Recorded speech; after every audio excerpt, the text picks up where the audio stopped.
Andrei Chikatilo, el carnicero de Rostov, Andrei Romanovich Chikatilo, nació el 16 de octubre de 1936 en Yabluchne, una pequeña aldea rural en Ucrania, que en aquel entonces formaba parte de la Unión Soviética. Creció en medio de la miseria extrema, el hambre y la guerra. Su nacimiento ocurrió durante el régimen brutal de Joseph Stalin, en el periodo del Holodomor, la gran hambruna que mató a millones de ucranianos. La familia de Chikatilo era tan pobre que él y su hermana dormían en el mismo suelo de barro que sus padres. Uno de los elementos más sombríos de su infancia fue la historia que su madre le contaba sobre su hermano mayor, Stepan, supuestamente secuestrado y devorado por vecinos durante la hambruna. No hay registros que comprueben esta historia, pero contribuyó a la formación de una mente perturbada desde temprana edad. Chikatilo era un niño tímido, frágil, con dificultades de socialización y constantemente víctima de acoso escolar por su apariencia delgada, cabeza grande y anteojos. También sufría de enuresis nocturna, se orinaba en la cama, algo que persistió hasta la adolescencia. Su autoestima era destruida constantemente, tanto por sus compañeros como por sus padres, especialmente por su madre, quien lo agredía y humillaba verbalmente. Durante la adolescencia, Andrei descubrió que tenía disfunción eréctil, y fue ahí donde las señales más peligrosas comenzaron a aparecer. Incapaz de mantener relaciones sexuales convencionales, pasó a asociar la violencia con el placer sexual. La primera vez que sintió excitación fue al presenciar a una joven luchando por soltarse de sus manos durante una pelea. Se dio cuenta de que sentía placer al dominar y causar dolor. A pesar de esto, intentó mantener una vida normal. Se mudó a Rostov, se casó con una mujer llamada Fyodora, con quien tuvo 2 hijos.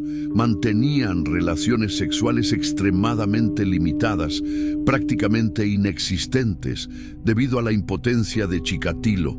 Profesionalmente, intentó seguir una carrera como profesor, pero fue despedido de varias escuelas por molestar a alumnas y alumnos, aunque muchos de los casos fueron ocultados por el sistema soviético. En la década de 1970 comenzó su verdadera transformación en asesino. Su primera víctima confirmada fue una niña de 9 años llamada Lena Zakotnova, muerta en 1978. Chikatilo la atrajo a una casa abandonada, la apuñaló brutalmente y alcanzó el orgasmo con el acto. Por falta de pruebas, un hombre inocente, Alexander Kravchenko, fue condenado injustamente por el crimen y ejecutado. Con esto, Andrei se sintió alentado. Entre 1981 y 1990 mató al menos a 52 personas, aunque el número real podría ser mayor. Sus víctimas eran niños, adolescentes y jóvenes adultos, niños y niñas, generalmente vulnerables, como personas sin hogar, huérfanos o personas que huían de casa.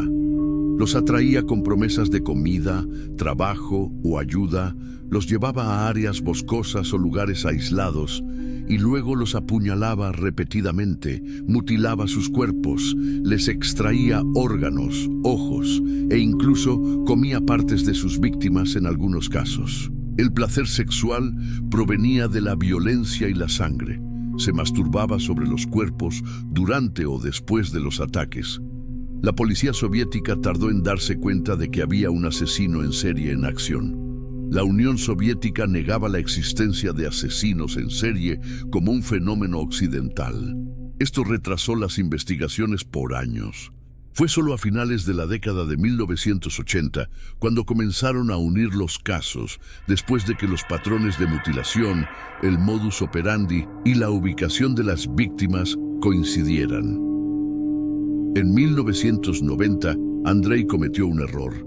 Intentó abordar a una joven en una estación de tren vigilada por la policía. Su comportamiento levantó sospechas.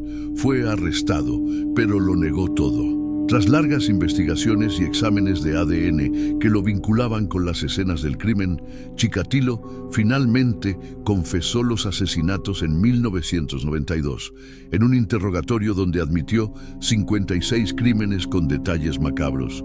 El juicio de Andrei Chikatilo ocurrió en 1992, con una enorme cobertura de la prensa rusa. Durante los testimonios se comportaba de manera extraña, gritaba, se desnudaba y hacía muecas. Alegaba locura, pero los psiquiatras lo consideraron mentalmente capaz de entender sus actos. Fue condenado a muerte por 52 asesinatos.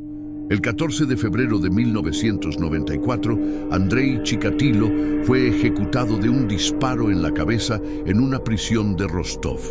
Su muerte cerró uno de los capítulos más sombríos de la criminología moderna. Su legado es el de un asesino cruel y frío que usó el caos y la burocracia de la Unión Soviética para matar durante más de una década.